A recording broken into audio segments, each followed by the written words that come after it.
Hello guys, welcome back to day 49. So ఇది early morning 7 అనుకోండి. Early morning 7 అంటున్నారేని అనుకుంటున్నారా? So మన సైడ్ అయితే బాగా వెలుతురు వస్తుంది. సో ఇక్కడైతే చూడండి ఎలా ఉంది, ఎంత చీకటిగా ఉందో. సో అందుకే ఇలా మీకు చూపిద్దామని ఇలా వీడియో తీశాను.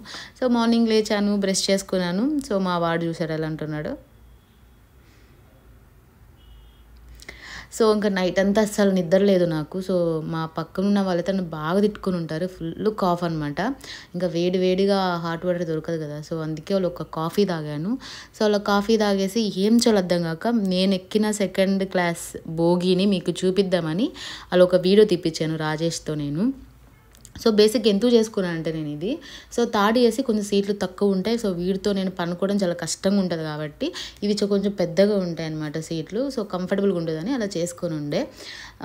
బ్రేక్ఫాస్ట్కి నేను ఇంట్లో చేసుకొచ్చిన లెమన్ రైస్ తిన్నా కొంచెం. దాని తర్వాత రాజేష్ వాళ్ళ ఫ్రెండ్ వాళ్ళ ఇంటికి వస్తే వాళ్ళు లంచ్కి వైట్ రైస్ మునక్కాయ పప్పు చేశారు, అది తిన్నాము. సో మా వాడికి వీళ్ళ హౌస్ చాలా నచ్చింది అనమాట. పక్కనే రైల్వే ట్రాక్ ఉంది. వీడైతే ఫుల్ ఖుషీగా ఉన్నాడు, అసలు ఫుడ్ అక్కడే తింటున్నాడు వీడు. ఇంకా ఈవినింగ్ వాడిని కింద తీసుకొచ్చి కాసేపు ఆడిపించి డిన్నర్కి చపాతీ టమోటా కర్రీ చేశారనమాట. So that's it my day. Bye bye.